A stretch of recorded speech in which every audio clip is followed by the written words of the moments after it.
Roll Tide, everybody, and welcome to the show. And look who I got in the house. Yep, in the flesh. That is Jake Coker. This is the Bama Tailgate Show. This is where we're going to be, but we're going to be somewhere else too. And I'm going to tell you about that. We're going to talk Bama, Wisconsin. It's the off week, which means that we talk about Bama and Wisconsin, where the Tide is right now. And we're doing it right here on the channel. So make sure that you like and subscribe and that you give us a thumbs up. And also, don't forget, we're brought to you by Pearl River Resort over there in Philadelphia, Mississippi. The Azaleas, the Oaks, two amazing golf courses. Let's get this party started.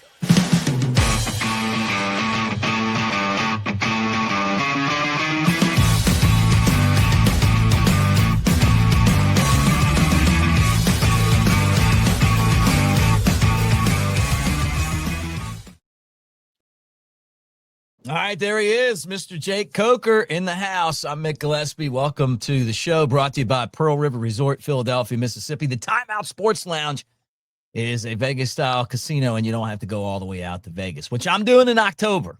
And you were invited, but you're not going with us. Pearl River crew is going to Vegas. Yeah, hey, Vegas is okay, but it's not my perfect destination. You like Pearl River better anyway. Yeah, that's right. I'll take a 4-hour drive. Yep. Well, I'm going there. 3-hour drive. 3 hours, yeah, from where we are. I'm going there next week, and you're invited too. All right, let's talk about the game. Alabama versus Wisconsin in Tuscaloosa. Bama won the game 38-14. Ty Simpson was really good again. At least I thought he was. What'd you think? I thought Ty was, that was the kind of Ty against Wisconsin, against ULM, that's the kind of Ty I expected to see, during this offseason. And, you heard the commotion about and the negativity about Ty after the Florida State game. I never felt that he had a bad game. I felt like he had zero support. And you're asking a guy in his first start to carry the team. And I say that. It wasn't so much the coaching staff asking him to carry the team. It was that, it just, again, the effort was so poor and just the execution was not there. And it was almost like, hey, this is the guy we got to rely on to get this done because we can't find it anywhere else. And, again, I think we are moving past that. I like the way we played against ULM. I like the way we played against Wisconsin, but, again, Wisconsin, I think they were playing with a backup quarterback, hurt center, struggling a little bit, and we did what I think we were capable of doing.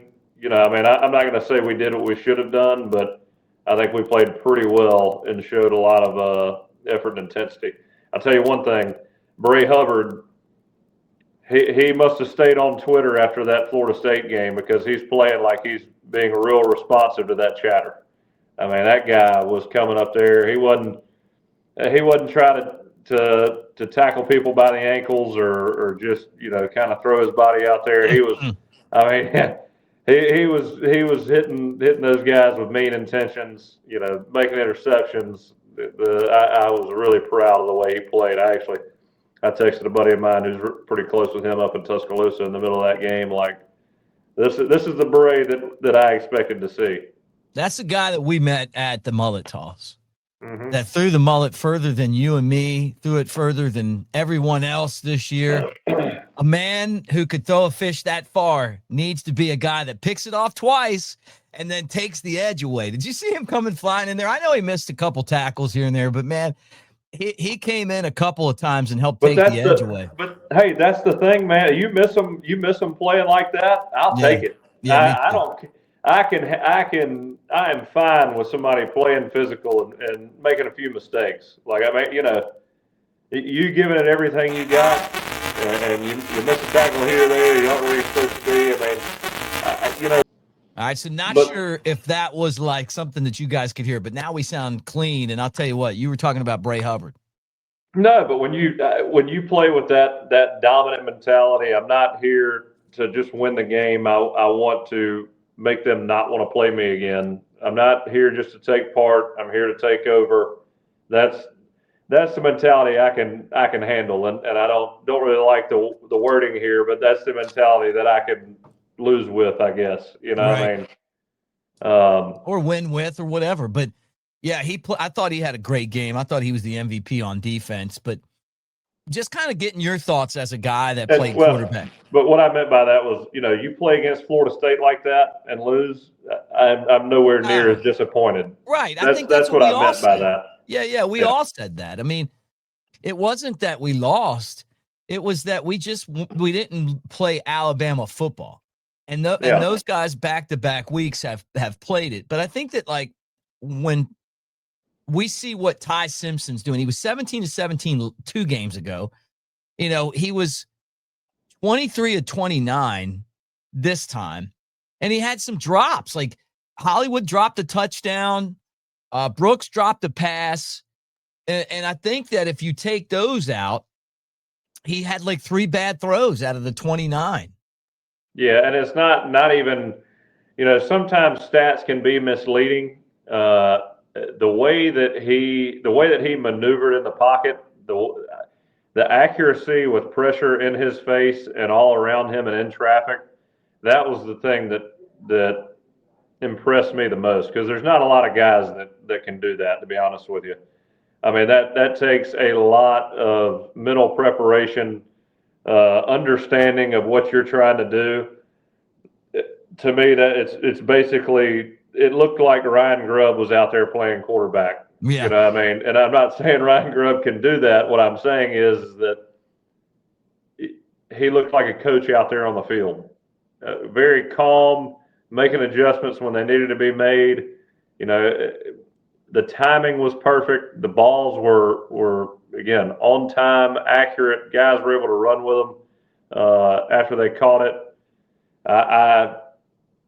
If I'm a college coach and I've got a quarterback's son, a coach's son out there, as a prospect, I'm going after that guy. And I'm telling you, I played with one in Clint Trickett. They've got a great mentality, a great ability to anticipate, and really just all the mental tools as a football mind.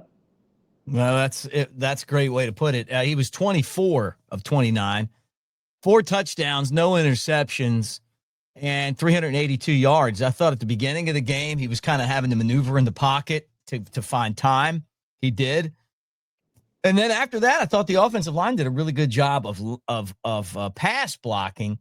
But there's a lot of complaints about the run game right now. The run blocking, they've been without their star running back in Jam Miller.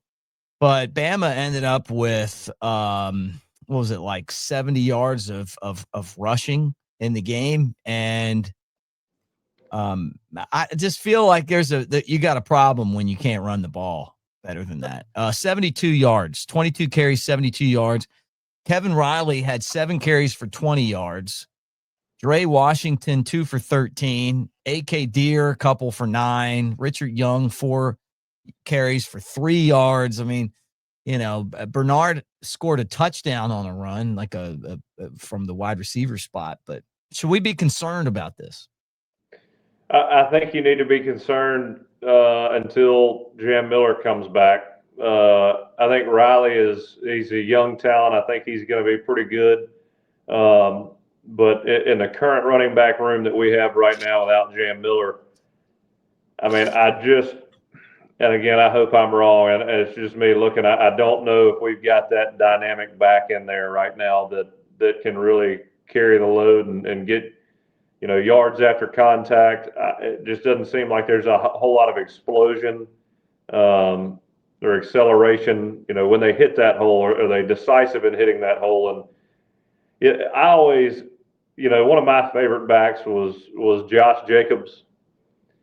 And they seem to fall I may be wrong, but they seem to fall somewhat in that size. I know Kevin Riley's not quite that big, or at least he doesn't look that big, but when you see backs who it's like a straight line to the hole, one cut vertical, and they're just explosive and dynamic, and they get yards after contact. I just don't really see that. I feel like they get the ball, they hit the hole, and whenever they make contact, the play's kind of dead. Right. And I'm not as shocking as it is to hear. I never played running back, so I have a hard time articulating how that feels. But seeing a lot of them up close, and sometimes you've got really agile backs that are great out of the backfield catching the ball. You got big backs who absorb contact and keep going. You got backs who are really fast, straight line guys, make one cut, pretty physical, and get yards that way. But I'm just not seeing anybody who's really, really good at one of those. I see, and look, it takes time to get comfortable and running the football and getting the kind of reaction you want from defenses versus certain run schemes, and you got to be pretty disciplined in your angles and your patience, and maybe we're not there, and maybe we're getting there, but I don't feel like, again, when you watch our running backs right now, they feel too comfortable running the ball, understanding what they're trying to do, and whatever run call is made, we're just not in sync.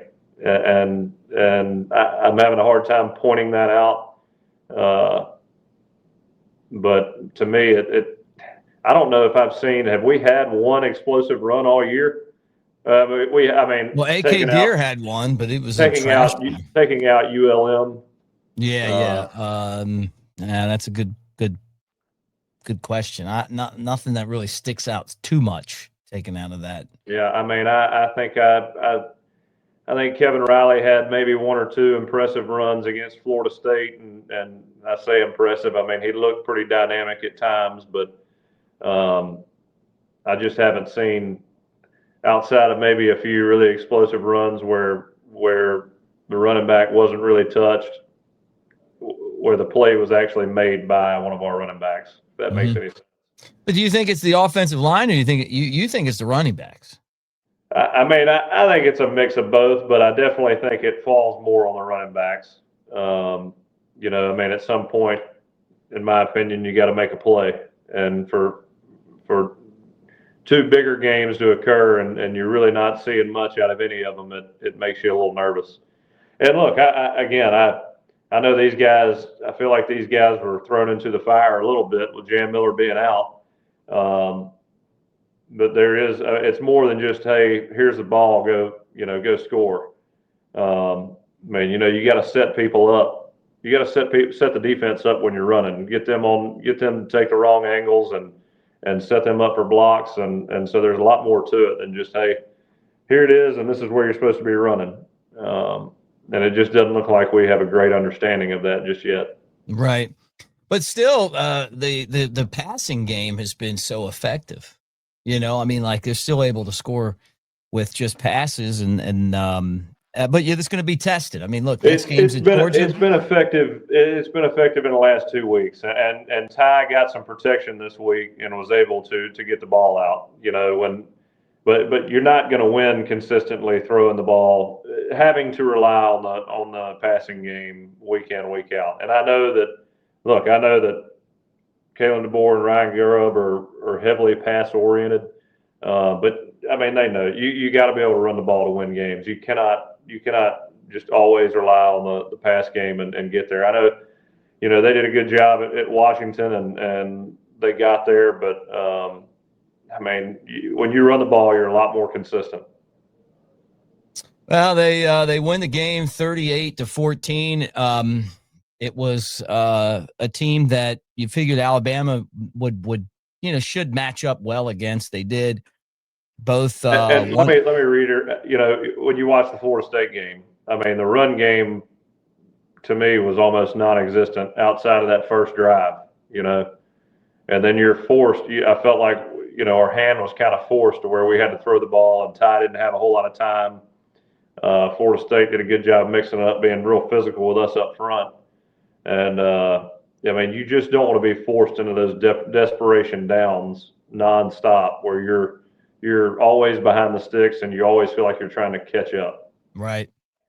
Yeah, and that's kind of why. And you got to keep the offense or the defense, kind of honest, right? I thought Bama did a good job, though. The trick play was awesome. I mean, perfect timing on it. Something that you're going to have to watch on tape now. I don't remember the last time we did something like that.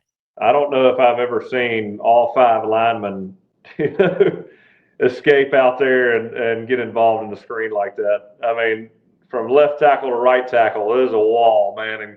And I love to watch Caden Proctor throw that dude about 10 yards. All right, Caden Proctor was out there throwing people out of the club. He looked like a bouncer. Yeah, I saw that. I will say the one, and not a lot to complain about. When I say this, I'm going to bring up Ryan Williams. And he has caught a lot of hell over the last 2 weeks. And the last thing I want to do is pile on Ryan Williams. And really, the reason I make this comment is because I'm so impressed by Ryan Williams, and I think his potential is so high. You know what I mean? And I think that's everybody's approach, really. Right. But I can't remember. I think it was either a fade or a go ball he scored on. Made one heck of a effort and juke move to get both of those guys to miss, and then he catches the screen for a touchdown. But the one thing that makes me nervous, I mean, you watch him. I think he had the inside post, and dropped the ball in the end zone. Should have been a touchdown. Yeah. It makes me nervous that, it seems like every time you watch him run a route with precision in traffic, like something is off. It's the timing's off, or he doesn't finish the route, or the ball is dropped, and I don't know. I don't understand what's making that happen, and it may just be youth. It may just be he needs more reps. I mean, we gotta remember he's 18 years old and Right. really should be a freshman this year. And that is the hardest thing, in my opinion, to get really good at. How do you improve somebody, though, as far as their hands? Like, how do you make? Because he's had like 11 drops, and that's a lot over the last 2 years. I don't think it's his hands. I mean, I think it's him. I think it's him not being completely sure of where his landmarks are, what angles he should be taking. Am I in the right spot? Oh shit, here's the ball. I mean, I think it's just overthinking those things, and I think he's trying really hard to get it right, and I just think there's probably too much going on upstairs. I say too much going on. I think it's just repetition and understanding what you're trying to get done. I mean, I always, when I got to Alabama, I mean, played with a lot of guys who ran really good routes. I mean, Rashad Green, Kenny Shaw at Florida State. Florida State. Mari Cooper at Alabama he may have been the best route runner I've ever seen. And with a clear understanding of what he was supposed to be doing, from what I'm told. He definitely had a clear understanding of what he was supposed to be doing when I got there. But I was told that he was like that his true freshman year. And who was it? I was eating dinner with O.J. Howard and Reggie Ragland last week, and we were talking about that, and he said that when he was in Miami, growing up in Miami, he'd run routes with Chad Johnson or Chad Ochocinco and several other NFL guys a pretty good bit, and so he was learning all along the way, like, why are you stair-stepping an over route? I mean, stuff like that. What defense are you trying to beat when you do that? What about when you get zoned? And this is why you do it, and this is the angles you take, and this is why. I mean, it just it sounds like he was exposed to it very early on, and if you don't have that understanding going into college, I feel like that's really when you start learning those things, unless you've got a Phillip Rivers or somebody like that coaching you in high school. But it's kind of rare to get that kind of coaching early on, and I guess he got that. But when it's second nature and you just know it's instinct at that point, everything starts moving slower. And again, I think when Ryan has a really good understanding of what he's trying to accomplish, it's going to look a lot smoother. But that is the one thing I saw Saturday when, and again, he dropped that one ball, but you're just saying tighten it up. Yeah. Just tighten it up. Because I'll tell you what that Dead Leg movie does. I've never seen anything like it outside of video games, man. Like, it catches the ball and then it's like, whoop, guys run into each other. It looks like he just like gets into the end zone. Everybody's like, wow, that's pretty crazy. You know, No, he's got so much just crazy ability. Oh yeah. Yeah. No, I mean, and I still stand by that. I think he's going to be one of the best. It should, man, when he puts it all together, it's going to be unbelievable. So final thoughts on this. Put a bow on it. You know, I feel a lot better now than I did week one. There's no doubt about it. I feel like the passing game's coming together. The defense, I think they had 4 sacks. You know, again, I'm not overly impressed by our opponents, but you know, we look about as clean as you can possibly look in those scenarios, and I think this team's growing. I've said it for a long time. When you got brand new starters, you usually don't know what you have until week 6 or 7, in my opinion, maybe even a little later, depending on when you click.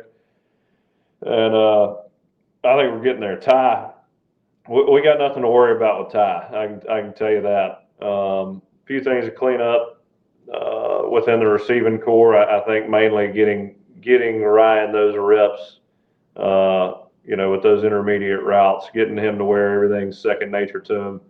Defensively, we play with those teeth now, man. I really like it. But, you know, it's like I mentioned in the show last week, what Tyler Siskey said. I want to see what happens when they get punched in the mouth. Are we gonna roll over, or are we gonna play like we have the last 2 weeks? Yeah, and guess what? Is that going to affect you? Are we a pretender? Do we have that front runner mentality? I want to see us. I want to see us prove that we're, you know, no matter what the outcome is, Georgia knows they had a ball game. I mean, they had their hands full. Okay, yeah. As Coach Saban said, are we show dogs or are we hunting dogs? So, that's right. You ever hear him say that before?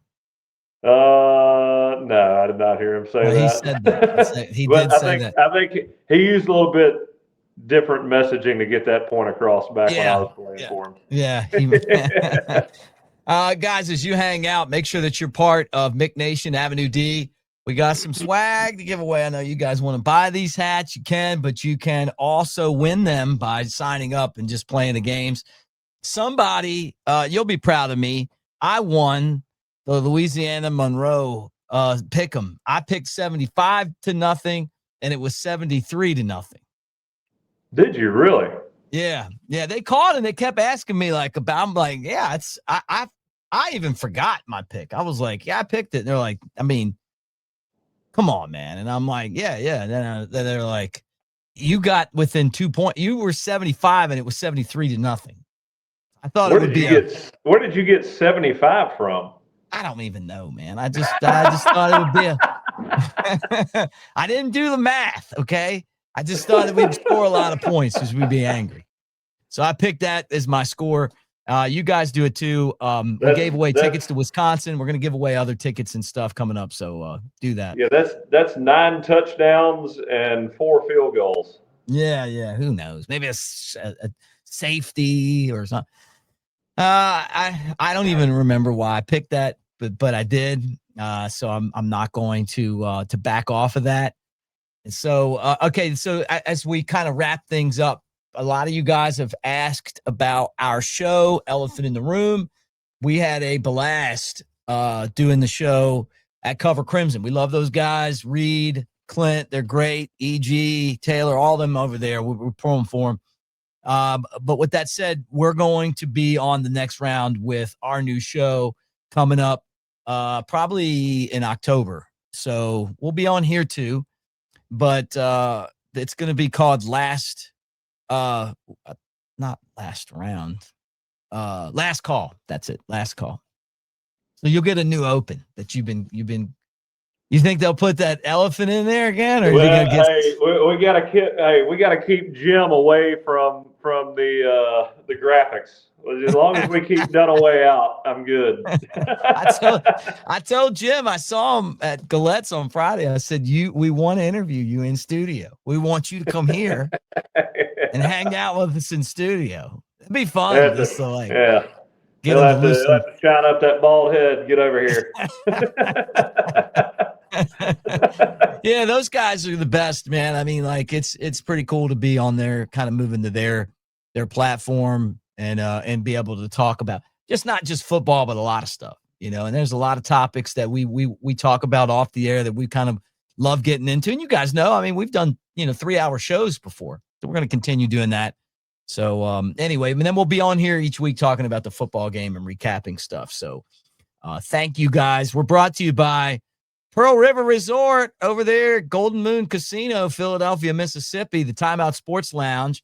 You can bet on all the games. Had you been me and put down your cash and said they're going to win 73-0, and then it was like a 39-point spread or whatever. 36. You would have had a really good day. And then Bama covered again. They covered again against Wisconsin. Did you have them covering against Wisconsin? I didn't have that one picked in the office pool, but I probably would have picked them. Yeah, they covered, and you can go bet at the Timeout Sports Lounge. 20 big screen TVs, full size bar. They've got the window if you want some help. You got the kiosk, the individual kiosk, all that right there at Pearl River Resort. Golden Casino. One last point. It is good to see us not play down the competition right now. I will say that. I mean, I know last year you never knew who was going to show up at one point in the season, and it's good to see us come back strong and play these lesser opponents with a high level of intensity. And guess what? I may not suit up on Saturdays anymore, but I'm still in the game. Let's roll. In here, I call the plays, make adjustments, and lay it on the line. Want to feel that fire, that rush? Then you've got to get in the game. I used to say it in the tunnel, and I still say it now. Let's roll.